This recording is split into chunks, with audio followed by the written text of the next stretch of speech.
All right, welcome back to the podcast. As you guys can see, we have a new guest on the show, Joe Denowith. Joe, you want to introduce yourself a little bit? Yeah, my name's Joe Denowith. I am 33 years old. I met these two randomly playing soccer at DCFC Fieldhouse, I think. We were the champions, of course, once they added me to the team. It's the highest level of Sunday League you can find in the Detroit area. Yeah. For sure. Listen, Joe, I actually think I played against you and Daryl on 3v3 tournaments at Total Soccer Fraser for years. You probably did. Did you play in 3v3 tournaments? Not with Daryl. Not with Daryl, no. Okay, I used to hate Daryl just because he was a hothead. We used to hate Daryl? Now I like the guy. Daryl's watching this podcast right now. I'm just letting you know. I know. Hi, Daryl. But he knows. Me and him used to go at it because he was really, he's an angry I think man. he might have the record for the most red cards at the DCFC Fieldhouse, to be honest.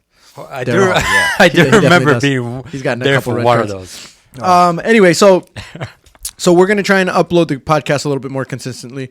Schedule is opening up. It's freeing up a little bit, so we have a little bit more time, hopefully. And today, I honestly didn't even write down that many topics, just because there's actually quite a lot going on. We can go back to... That many or any? No. No, I'm saying there's a decent amount. Like, typically I have to find topics. This time around I didn't, because there's a few things that we could talk about. We can start by going back, because we haven't talked about it since it happened. The VAR... God, you're going to get me going. Fiasco with Liverpool-Tottenham. So if you want to start, Georgie, you can kick us off with your thoughts on that whole thing. Do we have any Kleenex if he gets emotional? Listen, VAR as a whole, I'm not going to talk just strictly Liverpool just because that game was absolutely insane. Just the amount of mistakes throughout the whole entire game were just, me watching it. You're saying referee mistakes. Referee mistake. I absolutely thought, no joke, it was like we were being pranked. There's no way that game was like legit played and the referees made all those calls, decisions, whatever you want to call it, and still the game like went on just because it was nonstop. It wasn't like, you talk about one red card, you're talking about potentially offside, whatever. But you're talking about at least 10 different things throughout the game where you can go back and be like, how was this called? Why was it called? But it's not even that game. In the past 2 weeks, I've seen the penalties from yesterday. Perfect example. Things get given, things not being given. The inconsistencies with VAR is just as bad as the inconsistency we had before. So why spend 5 to 10 minutes if you're still going to get it wrong? It makes no sense to me. So, ever since from day one, we've been against. I was against VAR. I don't know if you were when we did the podcast, because I think as soon as VAR came on, we talked about it. I was never a fan because the main problem that at the beginning was the delay in the celebrations was the big one. It was they would get the calls right, but it was people would score, then they would celebrate, and then they would stop celebrating, and then they would score, or it would be counted as a goal, and then they'd kind of half celebrate, and it just ruined a lot of the emotions of the game of scoring that goal and celebrating in the moment. But now there's bigger problems. Do you guys think they should get rid of it entirely and just go back to the call on the field and let it play? This is where forget the Liverpool game alone. VAR as a whole is what I'm talking about in general. We have the technology, but you still need the people to make the decisions, no matter what. It's true. So I don't think the people have caught up to where the technology is. It's good in the sense that, for example, all this time we thought offsides this is perfect. We need VAR for offsides especially because we can get them right. Now we're saying, we don't have cameras at stadiums that can tell exactly where players are, the lines. We forget them to put them sometimes. They're too thin. They're too thick. There's so many things that you can go on. And now even the offside, which should be a yes or a no answer, is becoming depends what the official says or how they draw it and whatever. So it's either you got to have 1, ex-players in there, 2, a referee in there with them, 3, somebody that knows how to actually use the technology at hand. Now you're asking the referees not to referee the game and abide by the rules, but you're talking about learning how to use the technology to be able to do that.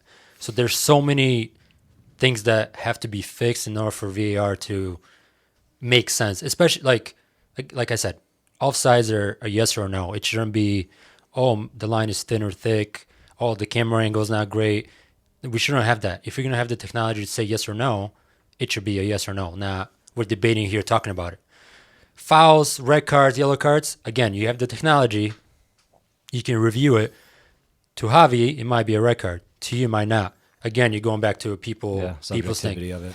And the last point I'm going to make about VAR is the rules. Listen, this is not the last point you're gonna make. No, about there's VAR. probably more. Statement for sure. But there's a gray area of the rules. You're talking about clear and obvious error. How do you determine what's a clear and obvious error? The referee on the field might say, "Oh, I think it's a red card because I saw this." Now the referee in the VAR booth says, "Well, he said he saw that." You could kind of see it. So is it really a clear like? Yeah. Yeah, that's fair. Well, even it's funny that you say all those things because even if you look at the Diaz goal that didn't count but should have, they drew the lines. They did all that. They didn't show the lines on TV, but they did draw the lines, and it all fell apart because the VAR person thought the on-field call was different. Yeah. When there's so many things that could go wrong when he was clearly onside. Yeah. And I actually am a fan of VAR. I know they get it wrong often, but I think over time it will get better and better and better. The one thing I do wish that they would do is I wish the on-field ref, when they go look at the monitor, didn't always overturn the call. Because at the end of the day, if the on-field ref's doing the right thing and they're close enough to it, seeing it in slow motion should, in my opinion, help them like, oh, okay, maybe I saw this thing when it was moving quickly, but now this is different. But every time they go to the monitor, almost every single time they'd switch the call, which I wish they could go at least look at it. And then the on-field ref could make the judgment call opposed to always going with what the VAR says.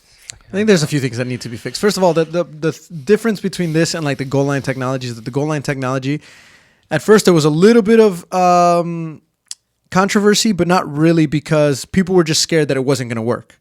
Mm-hmm. And so far, it's worked. I think maybe one case last where year, I think it was last year where something happened, right? But for the World Cup with the Japanese goal went that's what out, it was, right? But it wasn't. But it wasn't correct. Obviously over the line, but in the goal, but it doesn't stop the play. So the referee gets the watch notification or whatever, and there's no interruption into the play.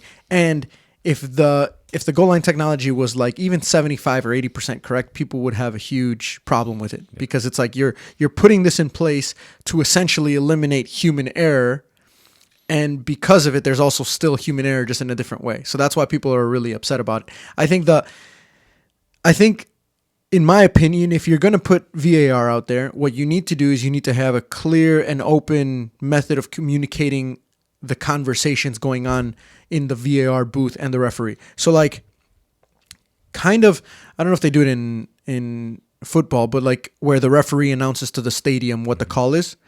Something similar to VAR where they announce it to the stadium or to the TV broadcast why they made the decision the way that they made it. Because then you can clear up a lot of controversy that way, because oftentimes people are upset at the calls that are being made through VAR simply because they don't understand the referee's decision-making process. Mm-hmm. So if you add something like that, I think it helps people. Oh, okay, so that's why they did that, or that's why they called that. I agree with you, Joe. I think almost every single time they go to the monitor, if it's a PK and they didn't call it during the live play, and then they go to the monitor, almost every time it's a penalty, right? I think the problem is, if you're going to say that it's going to eliminate human error, there's no wiggle room in between. Like, you can't have most of them be right. Because to be honest, most of the calls were right before VAR. Mm-hmm. Mm-hmm. You know, every so often you get a bad offsides call, but most of the calls were right. So I think if the success rate before was only like 30% and VAR bumps it up to 85, 90%, then you're like, okay, this obviously helps the game. But the fact that it almost feels like the exact same amount of calls are going wrong, and it pisses people off because the whole point is to eliminate human error, and it doesn't. There's so much subjectivity to it too with some of these calls, like what's a penalty, what's not a penalty. The Saliba handball yesterday we were talking about. Obviously, is it a handball? Is it not? If you're an Arsenal supporter, no chance. If you're a Chelsea supporter, yes.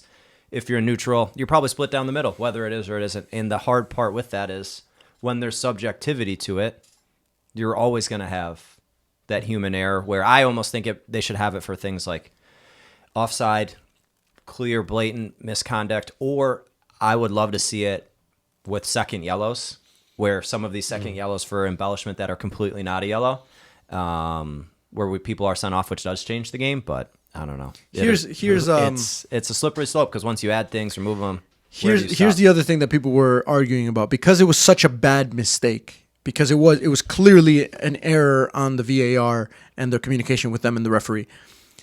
When you hear the audio of the VAR telling the referee to stop the play, and then the VAR says nothing can be done afterwards. So some people were saying, well, I think in that situation, you have to stop the play and say, hold on, we've got something wrong and there's an issue. How do you feel about the fact that in the rule book, it said that once the ball gets put back into play, you cannot change the call? How would you have felt if they would have actually changed the call after that and broken that rule? If they would have broken the rule, it would have been a fair game. Because, like, obviously, it's tough for the referees, though, because they have to go by the rules. I think the problem, like, it's the rules. They have to change. Like, that literally has to be, if it's done by miscommunication, just, like, you got to go back. Or bring the two coaches together. You're the ref. I'm Bring just the saying, coaches like, together. How much more controversy or how much more criticism would they have gotten had they done that? Less. I You think less. so? I think less. I think it would have been more. I think people were like, look, I get it. You guys messed up and this was clear mistake, but now you guys are purposely breaking the rules. Whereas you didn't necessarily break the rules on purpose in this time. You just made an accident, right? You got the laws of the game wrong or whatever because of your communication. So you made the wrong call clearly.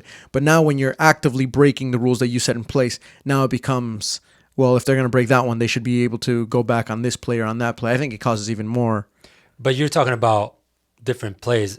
This is a yes or no. This is factional. It's not like you're talking about a red card penalty, Right, whatever. but what I'm saying is that it's clear that the call was wrong, but now you're purposely breaking rules in order to amend some. So, like, two wrongs. Breaking the rules to fix a mistake Yeah. that you made, which I mean, Like, if you're not a Liverpool fan, no, not a Liverpool fan. no. Take away the Liverpool. There's plenty of others I messaged you in the past 2 weeks, which I want to get to in a second. Like he mentioned about the handballs, but the problem is you're talking about the rules. You're talking about referees. You look at those people, the Howard Webbs who are in charge of the Premier League referees. You're looking at those people as like this higher ups who are supposed to be leading the game into a better place. Hearing the audio and the ref telling me, yeah, we got it wrong. Can't be done. Nothing. Move on. Can't play. Can't do anything.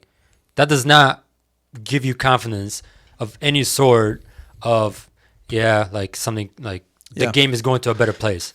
If anything, forget the rules. Just do what's right on the spot and then worry about it later. Is he going to get told off by Howard Webb? Probably, because he's breaking the rules. But is he going to get credit from every single, like, it wasn't just Liverpool fans that were outraged. It was, bro, I had Man City people messaging me. When I have a Man City supporter, Liverpool, like, it wasn't just like, besides Spurs would have felt different about it. But any older fan, you're watching that or listening to that, you're like, I just wonder what else will happen because of that. Like, what else will start happening because of, because now you got all of the coaches on the sidelines now with their iPads watching the game live. So whenever something happens, you see them all just go watch their iPad and see whatever happened. So like now, if that happens, how many coaches are going to be yelling at the referees with the iPad in their face saying, "Look, you got this one wrong 2 minutes ago. You need to fix it now." but You know what I mean, though? they're gonna go to their face about red cards and penalties. But if another offside happens where it's like miscommunicated, and fair enough, it hasn't been that many. I don't think. I think they might have got some wrong with thick lines before or camera angles, but I don't think it's been ever miscommunicated to where they got it wrong. the only one I can think of that was close, I think it was Brentford Arsenal Yeah. last year, where they forgot. It wasn't miscommunication though; they forgot to draw the lines. So like Yeah. that's the difference. Where if you, I don't know. I mean, you can look at it either way. Another thing about that Joe brought up about the handballs. 2 weeks ago in the Champions League after the Liverpool game, obviously the whole world's watching now. So like we want to figure out what the rules are actually, and everybody wants to be on the referees like to make sure they get it right. PSV score a goal. The defender, I don't know, I forgot who they were playing.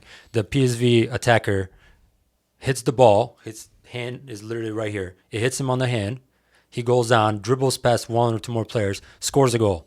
They look at VAR and say, no goal because it hit your hand, even though it was right here.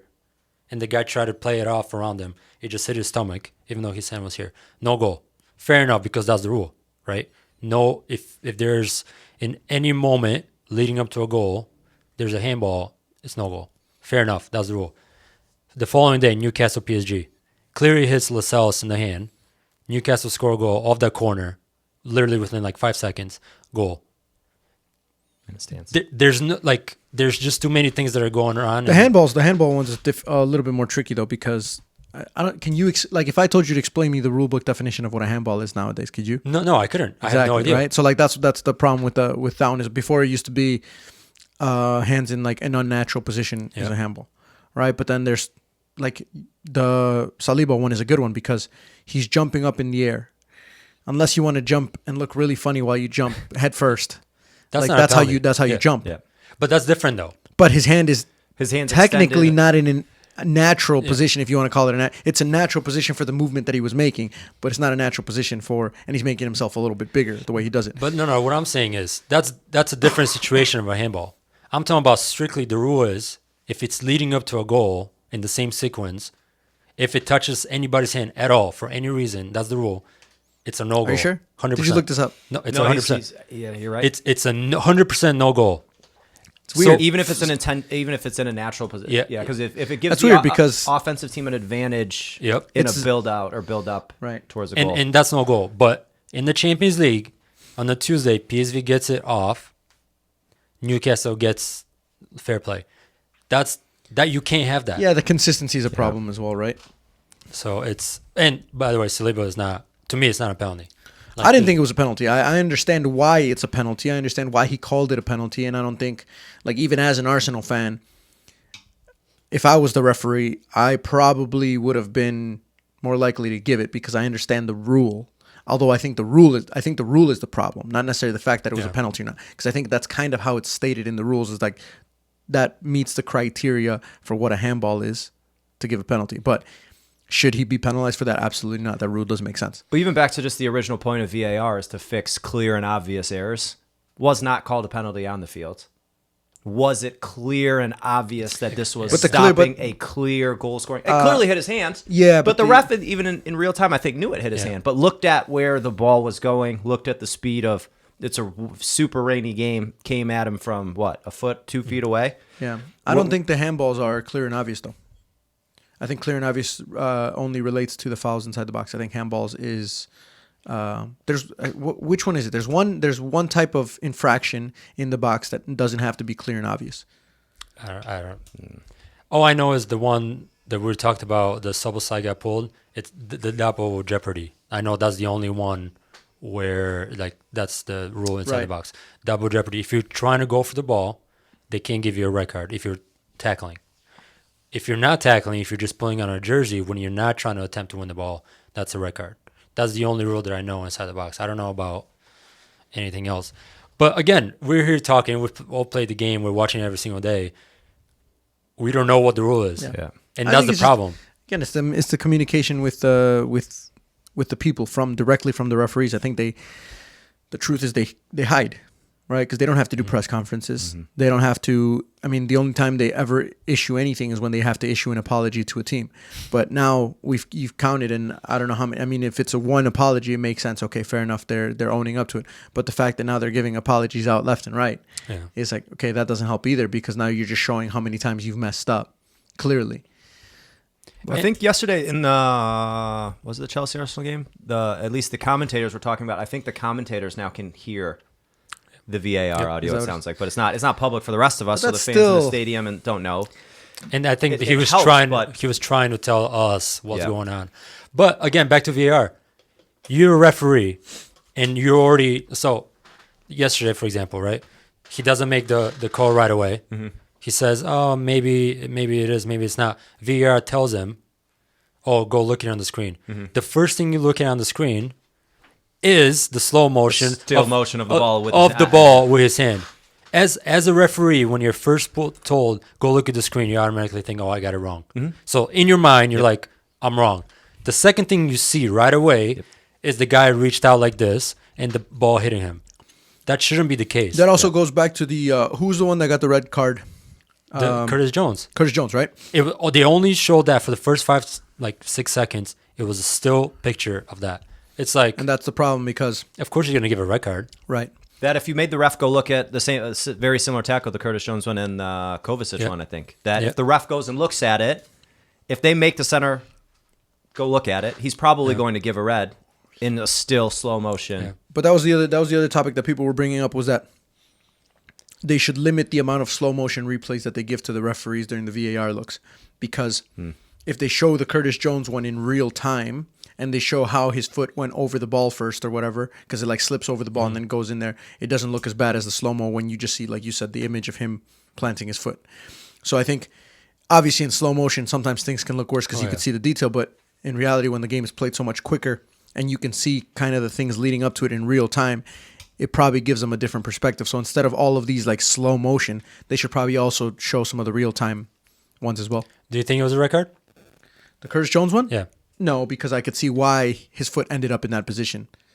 You know what I mean? It wasn't like the Kovacic. yeah. So it wasn't like the it's I mean, it's subjective, right? It's subjective. Like I can have one opinion, you can have. So for stuff like that, fair game. Like the referee can make up whatever they want. Joe, do you think it was a red card? Curtis Jones? Curtis Jones one? Yeah, I do. Yeah. See? It's So- because it's high on his leg, and it is the rule says if Yeah. it endangers an opponent, which if his leg's fully planted, you could break a leg. well, that's the end of Joe in this podcast. But that goes to so my There's a subjectivity of it though, right there. and then the Jota one, the 2 yellows. The first one, the guy trips himself and Jota gets a yellow. So Yeah. like that alone is like The problem with the yellows is it's difficult because Where do you draw the line there?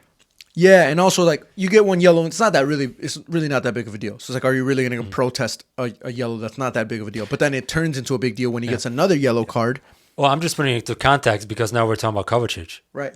Like No, I'm with you. Yeah. I'm just saying that then that becomes a problem because how are you now on every single call you're going to have to protest and you're going to have to go to VAR on every single call. Yeah. That's the reason why like a straight red can be reviewable, but a double or a double yellow typically is not. Should a not second yellow be reviewable?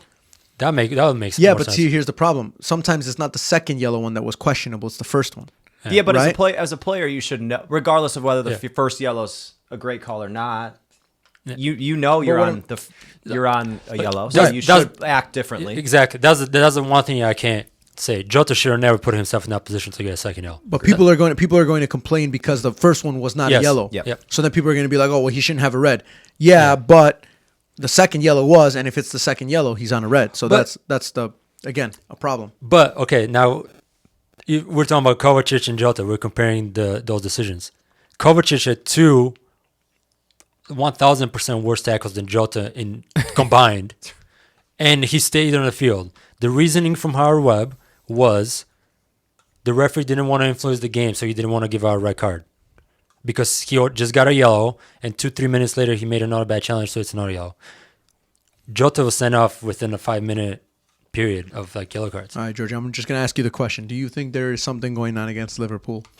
I don't think there's something going on. Is there a So- conspiracy? I don't think there's conspiracy, but we did just play after the international All right. break. So 7:30. you've Oh, brought here up we like go. 3 conspiracies already from No, things going on against it- the Premier League against Liverpool. wait. Just tell me the truth. Do you is think it, there's a conspiracy? is that conspiracy or fact? That's conspiracy because you're the No, the record like we're talking about. No. But I'm talking about the bigger picture. Like you're saying of all these things adding up. The VAR, like you mentioned, sometimes that VAR goes against Liverpool more than it goes against other teams. You've said that before on this podcast, Depends on the year. but you said it before. Do you really think that Liverpool The- VAR it- calls it- go against Liverpool more than the other big teams? Let me think about this. It came out last week. It said if VR would have got decisions right against Liverpool, ESPN posted it. Liverpool will be in first with like 5-point difference for this year. For alone. this year? Well, that But- would, I mean, 3 points of it Yeah. come from Just the Spurs. And The then o- it- the do other they thing- win? But the that does assume that Diaz's goal counts and they go on to win the game. Because even if he scores that goal, I think they're taking into consideration like okay, Yeah, to that's rec- the only way that they can Yeah. do that, right? Right, Is to which- say like that would have won them. that the would have game. won them the game. But there still would have been you'd have been up 1-0, I think, and then still been down a man because Curtis Jones was already sent off at that time, right? So it depends. But the on other what thing they- you said was the international break schedule. that's 14 times now. So tell Joe about that. So since Jurgen Klopp took over, Mm-hmm. you know how there's the international international breaks. Every single time Liverpool's game First gets game. moved up, it's usually not at that time, but it gets moved like to be the first one. So 7:30 Eastern time, Yep. but 12:30 their time. And the argument is you can't have one team have 12 to 14 games, get absolutely like put in that schedule slot. The second team, I believe it was Chelsea, was 6. That's a big That's a big So discrepancy. Liverpool are getting their players back with very little time before their Yeah. next game, so that can And be not an ideal time from a player standpoint. 12:30 kickoff. I would is not hate to be ideal. playing Yeah. at 12:30. I would not like compare 12:30 to a, I don't know, 5 o'clock kickoff. Yeah. right. Like that, it plays. So there is a conspiracy, is what you're saying. There's no, a conspiracy and- against and Liverpool. Listen, conspiracy in terms of it's not a secret. The referees hate Jurgen Klopp just because of everything he says and how he says it and all that. It's not a secret. So it's I think as soon as Jurgen Klopp leaves Liverpool, which I hope he doesn't anytime soon, but as soon as he does, it's gonna be like clean slate. Because as a human being, if you're talked about nonstop from a human being, from another human being, you're gonna take it like personally at some point. So, I mean, it is what it is. Like, what is he gonna do? He was asked about the early kickoff again, and he was like, I mean, I've said what I had to say. So I think he's at the point where he's like, all right, He's just moved past it. I'm All right, not so- gonna talk so- about it. Klopp's moved past it, and you just can't. I can't. So I what? can't. What I gotta fight the fight. what would fix this for you What in terms of? in terms of like the whole refereeing, the VAR, the Premier League? Would you be happy with them restoring points to Liverpool? Would you be happy with them Oh, doing a replay? Would you wait, be wait. happy with them just? So you're talking about that specific game? No, just in general with some of these situations. Okay. Right? Would you be okay with them saying, okay, this referee is no longer going to referee in the Premier League for the rest of this year? Or would you be like, we demand a replay of some of these situations if this were to happen and that clearly affects the outcome of the match? I don't think replay is the answer. Okay. It adds on to a crazy schedule already Right. on top of everything.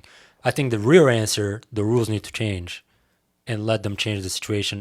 If there's a clear miscommunication and it's an error by using VAR and you cannot communicate it to the referee, it's in the rule book. I don't see why it's not in the rule book to begin with. If it's a miscommunication and you say, yeah, it's a clear goal, but the referee doesn't give it, you should be able to change it at some point. Because you can tell they could have told the referee within a minute. It's not like it was like 25 I mean, it was minutes. literally 10 seconds after the They whole knew thing. immediately, and I think the Tottenham was just playing the ball around the back Yeah. anyways, where nothing, it didn't Yeah. impact the game. But The- where, like, the then where rules, do you draw the yeah. line, though? Yeah. But the rules say, if it's done by, like, I don't want to say red cards, penalties, stuff like that. I'm talking about a factual offense where there's no subjectivity to it. Like, right now we're talking about a red card. Is it red? Is it not? That's different. Like, people can argue that all day. But an offside should not be an argument. It should be a yes or a no. So if it's a yes, it's offside, and they don't give it, you can take it back. If it's no and they say yes, you should be able to go back.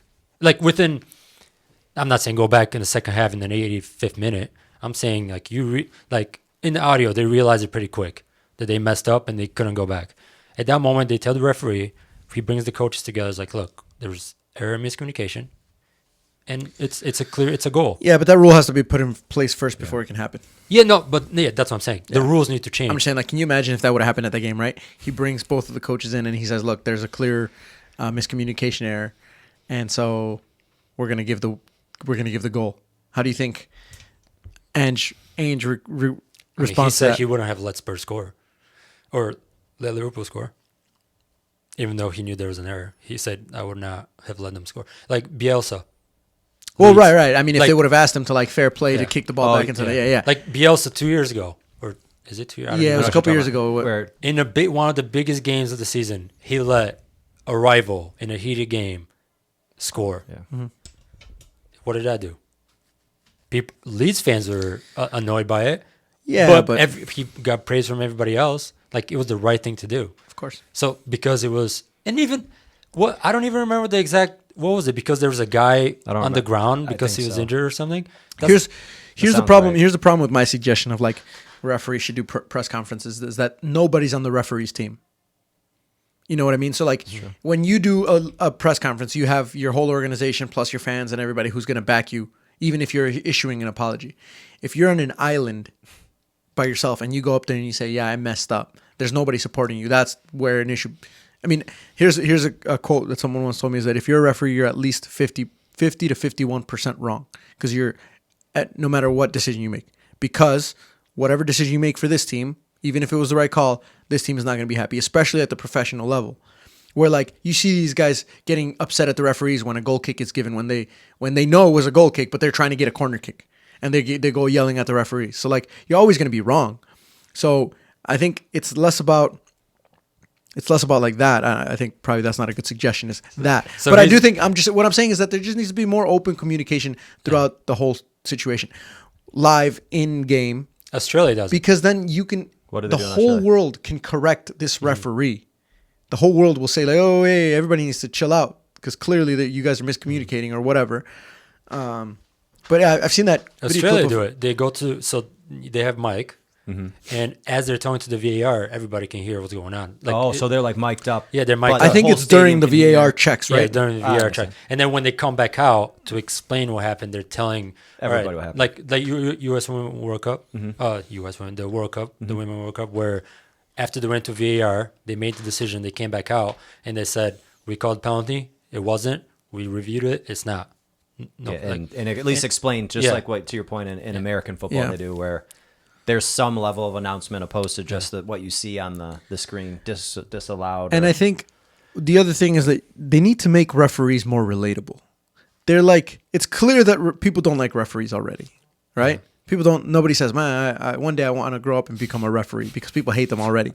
But they don't do anything to make them feel more relatable. Like, have you seen those video clips of, there was one in I think it was Australia or New Zealand where they mic'd up the referee during the match and they showed the video. They like followed him around with a camera. So they're showing how he talks to the players and also like when he did go to the VAR check, how he explains it to the VAR of him explaining it to the players. He's like, oh yeah, okay, we're good. The captain of the other team has accepted the VAR, so like we're feeling better about ourselves now. And so like they released this video clip. It's like 2 minutes long, and it's very entertaining because you're seeing it from a referee's perspective and you're getting all the audio, and it makes you feel a little bit more like it makes you understand the referees a little bit more. I think right now they're putting the referees where okay, they don't go out into the public, they don't issue statements, the referees personally. So of course you're gonna hate them. But if you make them feel a little bit more relatable, you start releasing things like this, I think it makes people a little bit softer in terms of how they react to these referees. it's actually, it's, I think, a pretty good idea. I just think back to when I was playing. Either you come in contact with certain refs more and more and more and more and more you play, and the ones who will interact with you and at least go back and forth and have some banter. Even if they get calls wrong, you understand. Like you give them the benefit of the doubt more often than not because you're like, you know what, he's a person, and at least they'll come out knowing it. So there might be something to that. The real question is though, if you put a lot of those referees behind a camera, would it make you like them more or less? Because if it makes you like them less, then but the way here's the that thing. we have it set up is probably the best. But these are supposed to be the best referees in the world, right? You're talking about top level referees. They're under the world's best refereeing organization or whatever. So these are supposed to be the best of the best. So you have to, if they're really good at what they do, they shouldn't be afraid of being able to show people how they communicate with each other. Now, if you're going to mic up like a ref at a Sunday league or like a kid's high school game, then obviously that's probably not the greatest. But it's up to the referees, though, isn't it? Like, it's one thing to give them the platform. I agree, like make them more relatable. But if the referees are just, like Joe said, some just don't want to interact at all.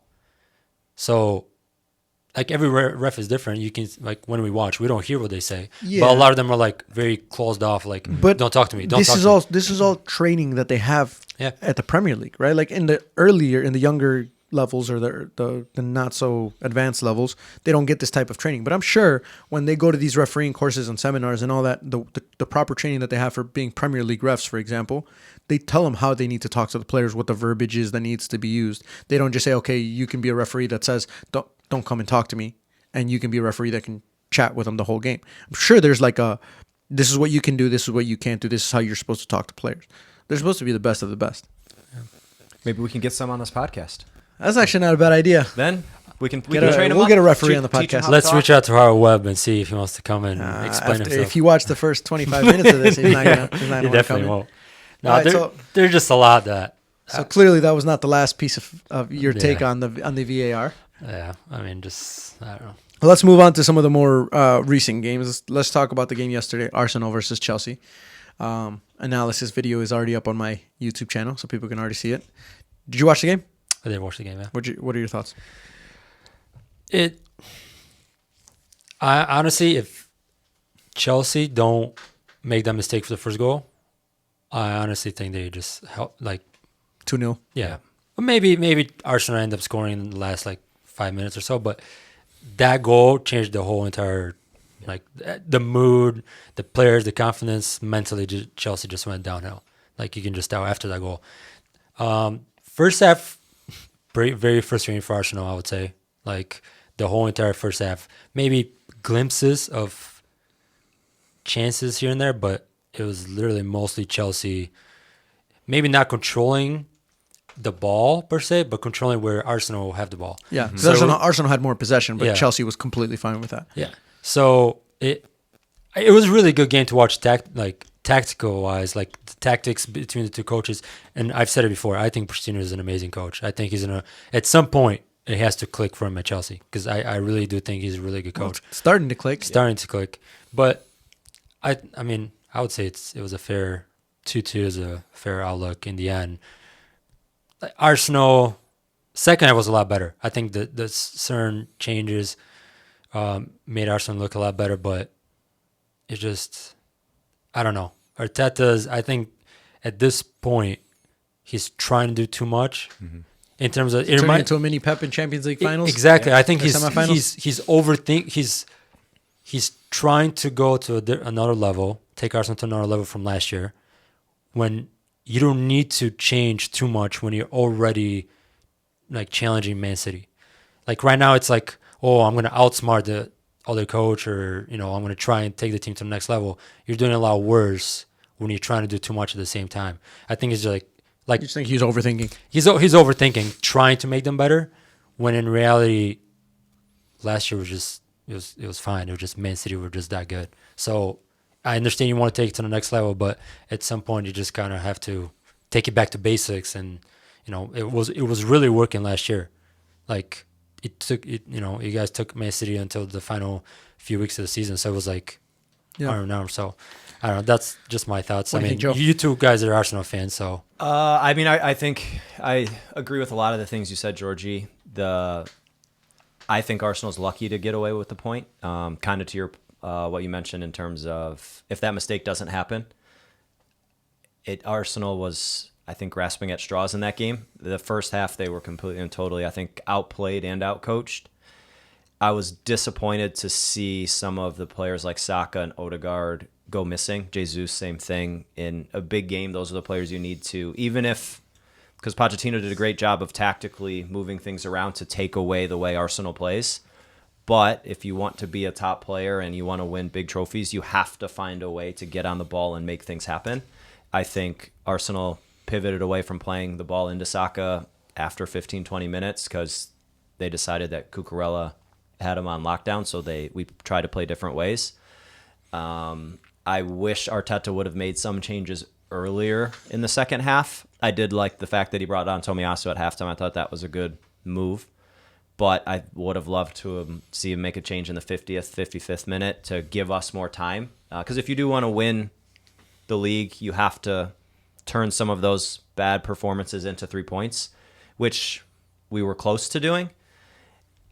I'm very impressed with what Pochettino's done in a short period of time with Chelsea. Without making any drastic moves, I think he outcoached Arteta. And if Chelsea could have been more clinical, they could have put that game away very easily. I think of Cole Palmer's chance when Raya played him the ball. Could have scored there to make it 3-0, which puts the game, I think, completely out of reach. But I think Arsenal was lucky to get the point and is probably happy about it. Hopefully for the Arsenal fan in me, we learned something from it and move forward. But I would have rather seen Arteta go into that game, play the normal starting 11 we have, leave Jorginho on the bench, and see how things played out. I think he thought the game would pan out differently, but I'm glad we got a point. Yeah. I'm glad we got a point. Hopefully Tottenham can bottle it tomorrow. It's as an Arsenal fan, pains me to say that Chelsea deserves all 3 points. There's no reason why Arsenal should have gotten 1 point.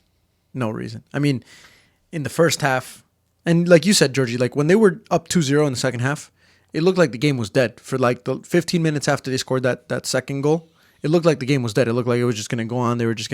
Arsenal was going to try and move the ball around, and then the game would have ended 2-0, comfortable victory for Chelsea.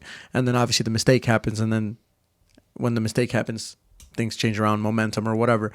But I thought it was a really good learning experience for Arteta, but also for just people in general to see how well Pochettino outcoached Arteta. Because Arsenal's biggest strength is the amount of technical ability that some of their players have on the ball, specific players like Odegaard. Like if Odegaard has a lot of touches in the game, Arsenal's winning that game. To take him out of the play and to take somebody as good as Declan Rice out of the play as well. And by doing that, taking 3 very dangerous players up front away as well. I don't know. It was a masterclass, to be honest. And I think Caicedo and Enzo Fernandez are legit. I wasn't a big fan of Chelsea lately because I think they're like in shambles recently. But I think having those 2 guys and keeping them healthy is going to be massive if they actually want to do something, because those guys not only it's rare that you can find somebody who's as good at like breaking up play as they are being able to also build out of the back and like help with your team in possession. Both of those guys can do that. So like having those guys in there, it was easy for them to lock down all of the midfielders. Do you think the game plays out differently if you have Havertz in the middle instead of Jorginho, or Partey in there? Because I agree with you that Caicedo and Enzo athletically and technically boss the midfield. But part of me thinks when you have Odegaard and Jorginho both in there, from a work rate standpoint, you're getting it all from Declan Rice, and he cannot compete with both of them. Where I think if you would have had someone in there who can move a little bit quicker, right, and put a little bit more work in, do you think it plays out differently? And Odegaard would have been in more space, and or Saka or Martinelli would have found the ball more. I don't know. I like Partey, but I don't think I'm not a huge fan. I don't think he would have made such a big difference. I think it would have should have been a couple tactical changes that they could have made. Like one, I think they probably should have kept Zinchenko out wide instead of having him play center mid. Because here's the thing: in any game you're gonna have to give up something. So like, if a team is playing with a box in the midfield and they're playing with 4 players, then you go wide, because typically that means that they don't have that many wide players. So Chelsea did a good job because then they kept Sterling and Mudryk out wide. So then Arsenal are trying to build with 3 players. Arsenal don't need to build with 3 players because there's nobody pressing the ball out of the back. Mm-hmm. So in that case, I think you push Zinchenko high and wide, you push Ben White high and wide, and then you let Gabriel and Saliba be the only ones building out. But then the problem becomes is that they have 3 players building out, and then Jorginho gets desperate. So Jorginho starts coming in to get the ball. Now you have 4 players behind the ball, and Chelsea's just defending. Now they have less players to defend in the middle.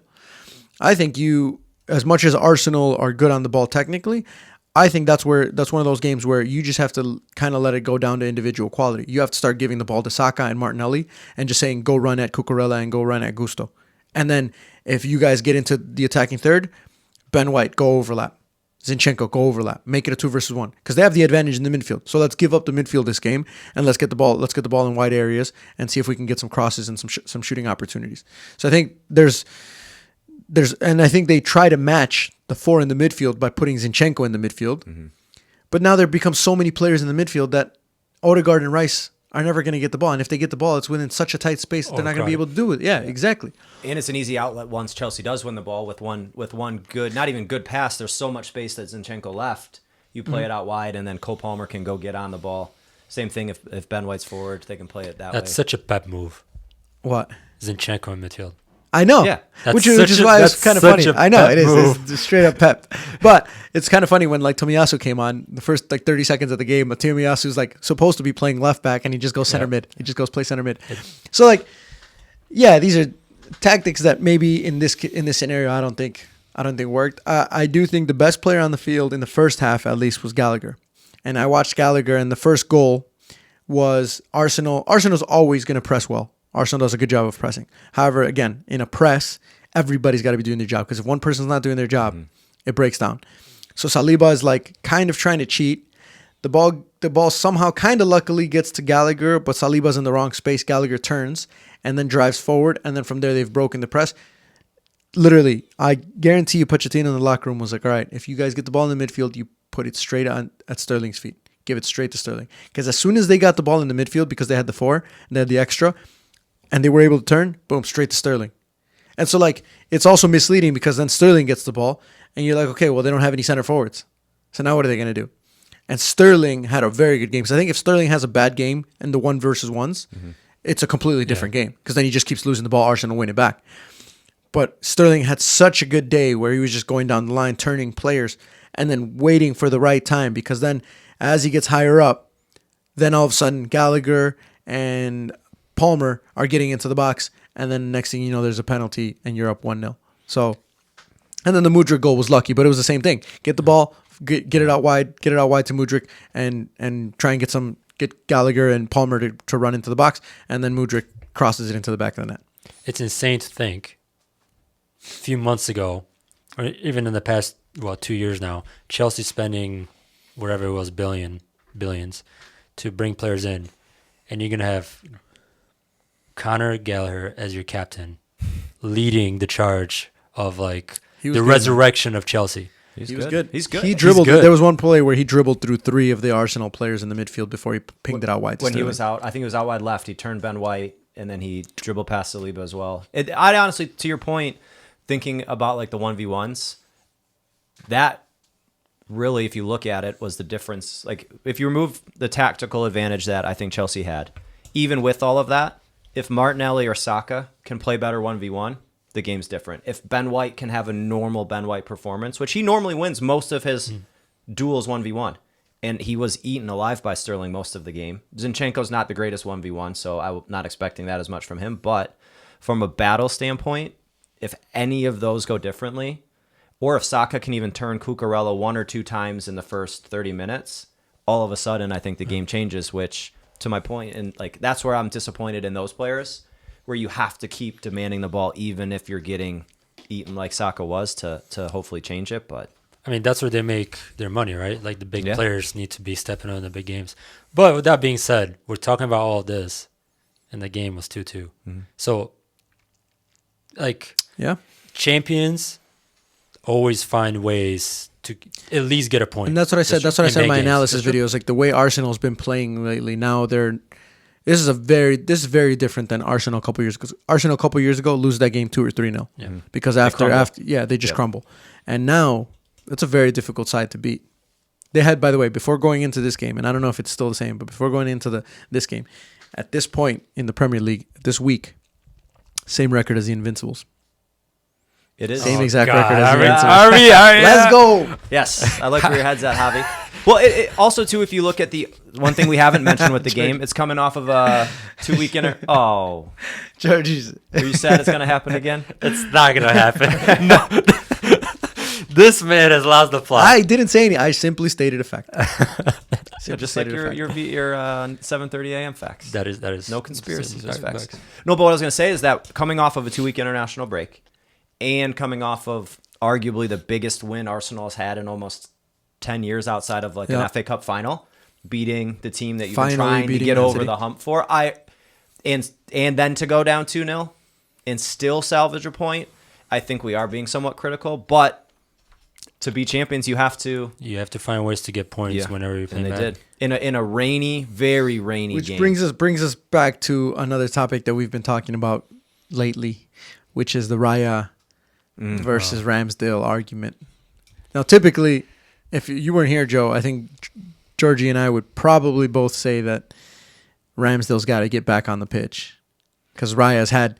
How many mistakes are you going to give the guy? Because Ramsdale didn't have as many mistakes as Raya's had so far. Well, we should pull up some tape after this and we can watch. The thing is, he's talking about positioning mistakes. You're talking about defeat. So to me, I think you guys are both in the Ramsdale camp, and you would have rather seen him. Not necessarily that I'm in the Ramsdale camp, but I'm also I'm not in the Raya camp, and I'm like I'm just kind of like, what? Bring Matt Turner back.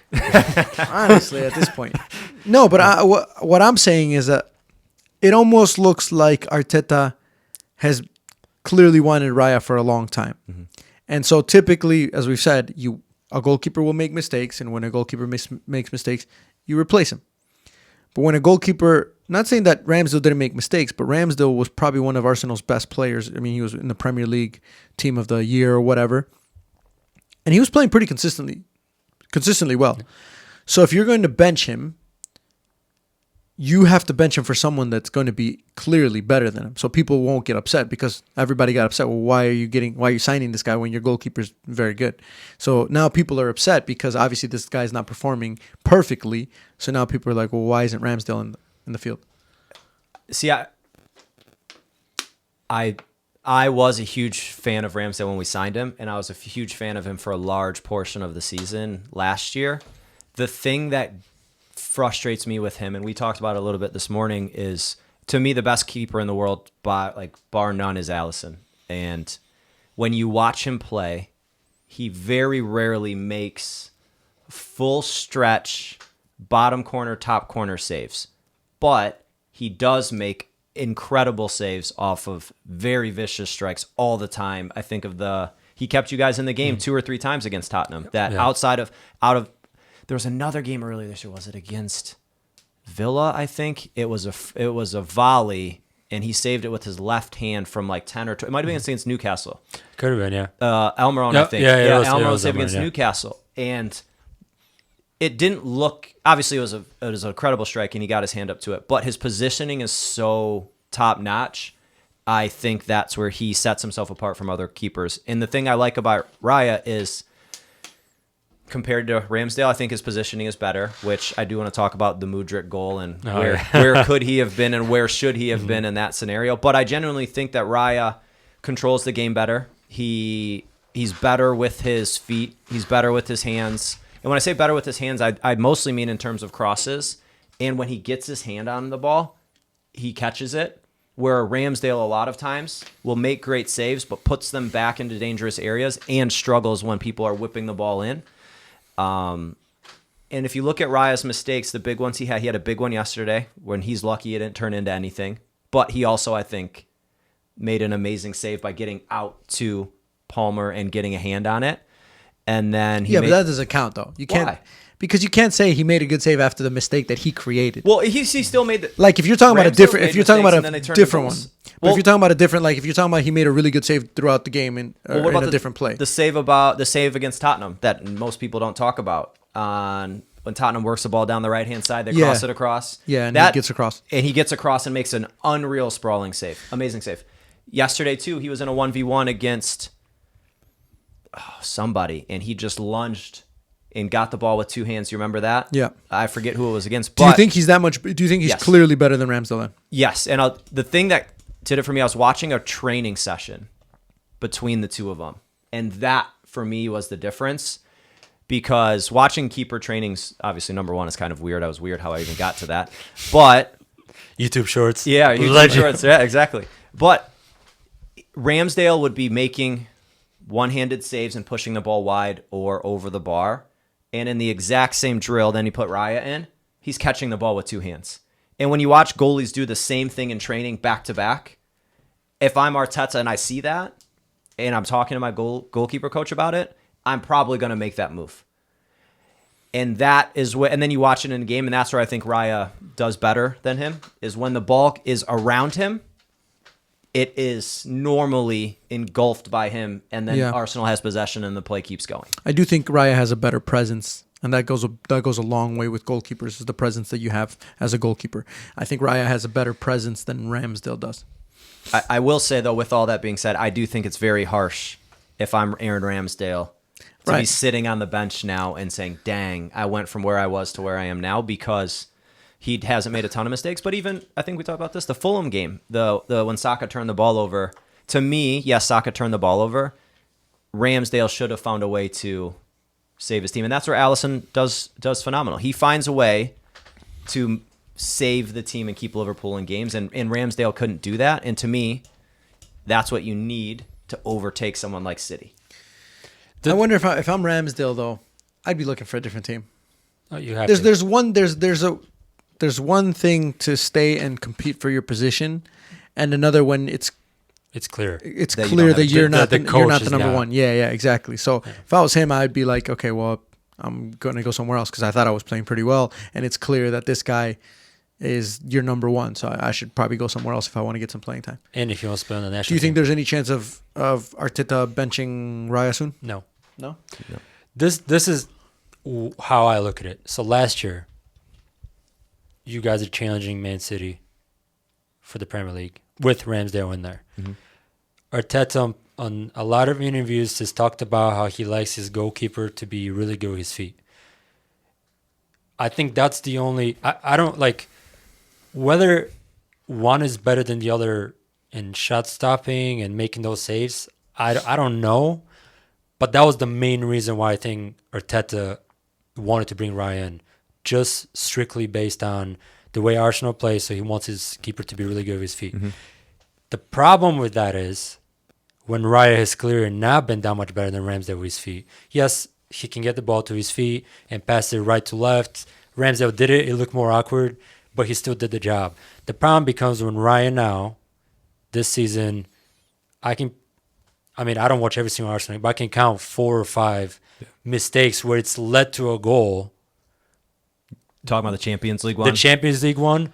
And then now you're talking about yesterday where it probably should have been a goal. Absolutely. Inside the 18, or at the penalty spot. That was and that's also decision making, right? Right. So you brought up Allison. Allison makes those mistakes, but then that's just the way Liverpool play. So it just depends on, is Arteta willing to have a lot of those mistakes and still have Ryan, or you go back to Ramsdale, which I don't think is going to happen. But you go back to Ramsdale and you still have those mistakes and you still challenge Man City. To me, the difference is not that much. I don't think it's like night and day to, like you said, Javi, where you have Ramsdale or Allison. It's not that big of a gap to where, I don't know. It just didn't make if you told me Arsenal had $50 million and you can figure out a spot to put better ways to put your money. I don't think they I would haven't spent it yet, though, right? Because it's just a loan. Yeah, so they don't have to spend it. Isn't it 100% though? Like I don't know. It has to be it's an obligation, isn't it? I think it's loan to buy. It's loan to buy. I guess I don't know the details of it. I don't know if it's an option or obligation, but they're gonna buy him just because they brought in the Brentford coach with him, right? That's the goalkeeping coach. Did they? Yeah, they brought him in along with Raya. So is he also on loan? No, is it a package deal? So to me, looking at it from last year and all the rumors during the summer, it didn't make sense to me. Watching Raya with the ball at his feet, it's gonna take time though. So this is me just judging off the 10 games we had so far. I don't think he's shown that he's that much better.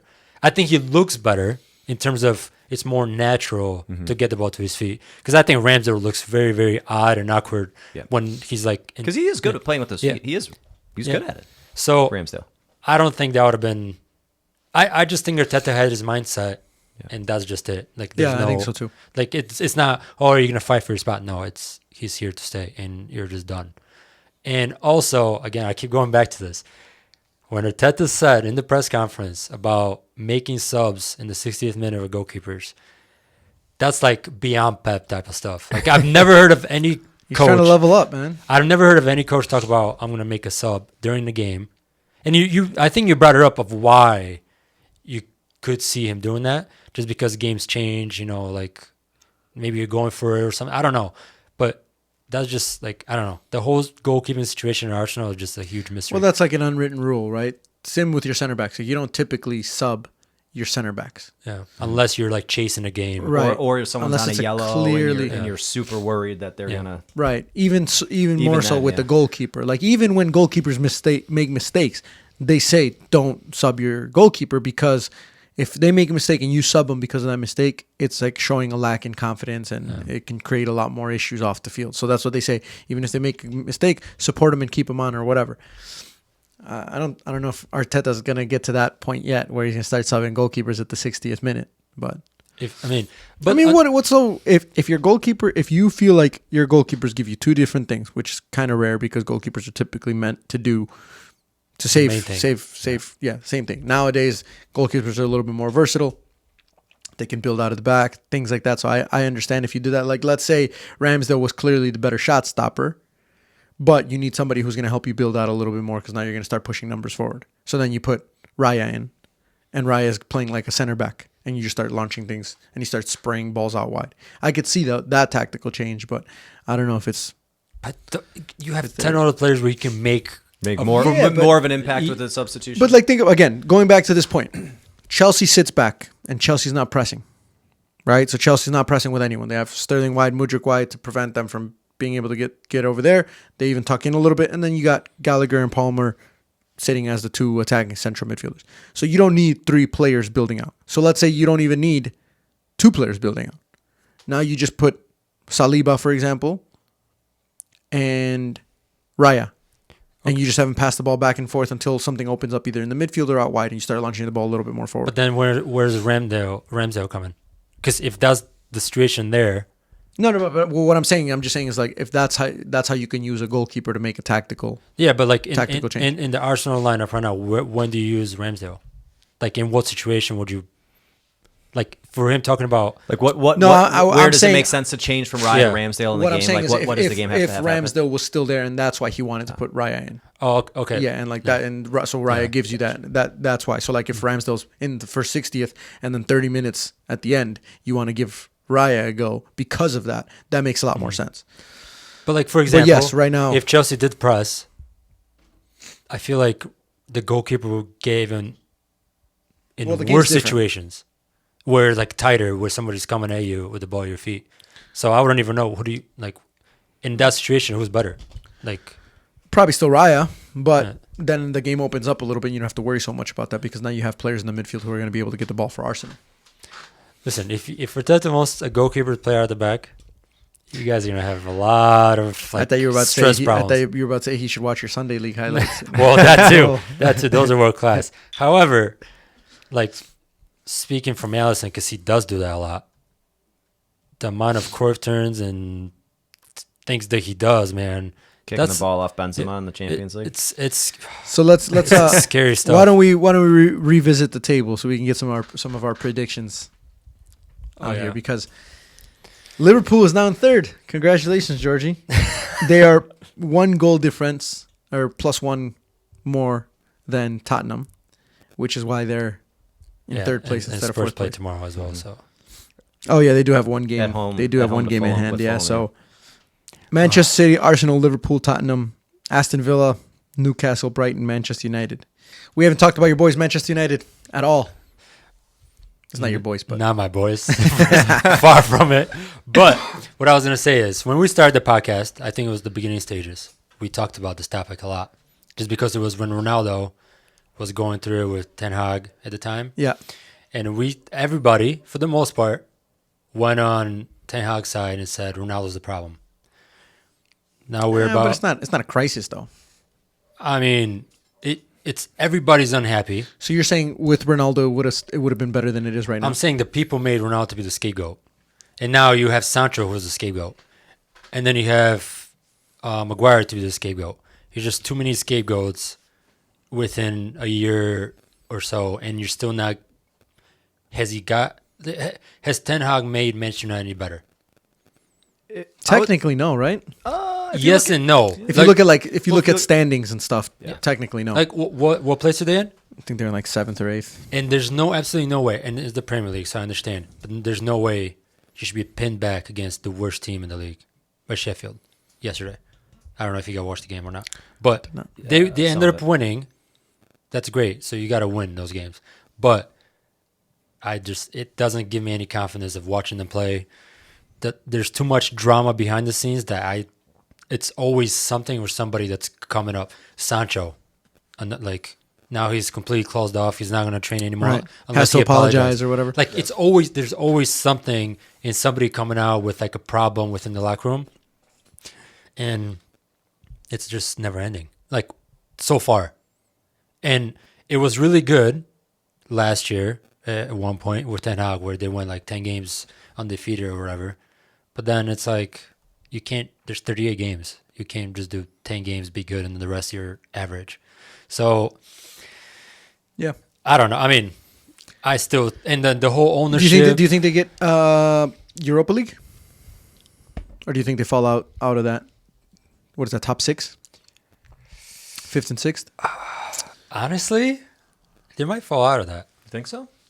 There's some. I mean, there's some teams that are playing really well right now, right? Like Chelsea are bound to make a comeback at some Right. point. True. Like Aston Villa's playing well. So you have Man City, Arsenal, Liverpool, Spurs. Mm-hmm. Those four are probably. I mean, as Don't of forget- right now, Don't forget Newcastle too. Newcastle. Who's in fifth right now? Aston Villa, Who's in sixth? Newcastle, then Brighton, Manchester United, West Ham, and then Chelsea. Yeah. But you got to think that Chelsea's going to have some good games. Yeah, especially with injuries and players coming back. Yeah. I think I would put Aston Villa in front of Brighton. I know they just lost like 2 games in a row, but Brighton are like playing pretty good this year. And then you have Yeah. Chelsea on the comeback. I feel like the confidence level wise, all those teams are ahead of Manchester United for me. I mean, it's kind of hard to say. Obviously, it's early. Manchester on, but- United.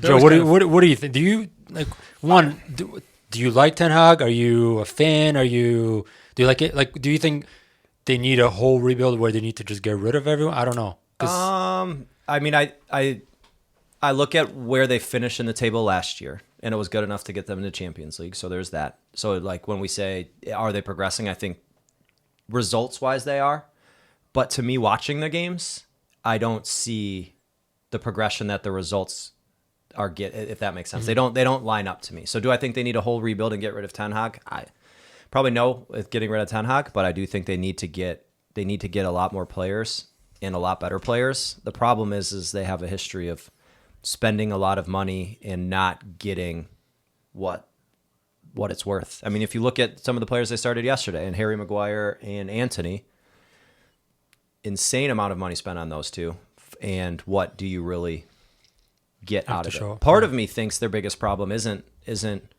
what happens as much on the field as it is like everything that goes on behind the scenes, and then what players they have to put on the field. Because the fact that Jadon Sancho's not even playing, to me, unless he punched Eric Ten Hag in the face or something at training, there must be something insane going on there. But I do look at it a little bit similar to how Arteta was his first few seasons with Arsenal. And his main thing then was being so strict and making sure that he had players that were bought into what he wanted to do and where he wanted to go. I think the difference is you could watch Arsenal and you saw progression throughout the games, even if they were losing some where we finished in 7th and things like that. I don't see that same level of progression on the field when watching Manchester United. I don't know what they're intending to do when they go out. I don't think the players are. I think they need a rebuild. In. Yeah, I think they need a rebuild. I think they need to do what Liverpool did with Jurgen Klopp a couple of years, or what is it now, 5-6 years ago now? Yeah. I think that's what they need to do, because if not, they're going to fall into that stage of like Liverpool, where after a certain time they were terrible and they didn't win a Premier League for the longest time. But rebuild with Ten Hag or rebuild overall? I think rebuild with Ten Hag. I think it's the players that need to go. I think he's just a very authoritarian type of coach, and in order to do that, you have to have, first of all, you have to have the support from the club, which is why like the Ronaldo situation was very important, because if the club did not support him in the whole Ronaldo situation, then it's pointless to have somebody like Ten Hag as your coach. Mm-hmm. But I do think, I think looking at the players that they have, they need a rebuild, and it might even have to be, we're going to be crap for a couple of years, but we're going to bring in players who are hungry, and even some like younger academy players rather than some of these other guys who are clearly not bought into the system. But how many years is that now? 3, 2? Ten Hag? Yeah. 2? 2 years. How many did Jurgen Klopp need? How many? So 2 years is 1, 2, 3, 4 or 5 transfer windows? 4? 2 per year typically, right? So I don't remember if he came. Let's say it's 4. Sounds about right. That's a lot of transfer windows to bring players in. Well, I think it's partly the transfer window, but it's also the application of the tactics and the team philosophy. I think it's there's a couple of steps to that process. The first one is like, you have to get the right players, but then after that, you have to show them how to play the way that you want to play, and then they have to believe that they're going to be able to do that. Well, with that, even though, like, I look at the Antony signing, was that a signing that Ten Hag pushed for? Obviously, they spent a ton of money on him. Was that something? Was he somebody Ten Hag said, I need this guy in my team? And if so, I would look at Ten Hag and say, what are we doing? Or was it a signing that Manchester United did because it's a big money signing, it's a big personality, it's a big person that, at least for your followers, if you're looking at it from a commercialization standpoint, Manchester United says, our fans say we need to spend some money, splash the cash. let's go buy him. And that's kind of, I guess, what I mean in terms of like what's going on behind the scenes. Because comparing it to Arsenal or even to Liverpool, like when Klopp wants a player or when Pep wants a player, or when Arteta wants a player, the club backs them and goes and gets that specific person. Right. And is that how Manchester United is going about the transfer window? And if so, okay, they've clearly just gotten it wrong. And if not, I think they need to pivot and do it that way. But I think Lisandro Martinez was. Yeah, because he brought him from Ajax. And then Anthony as well.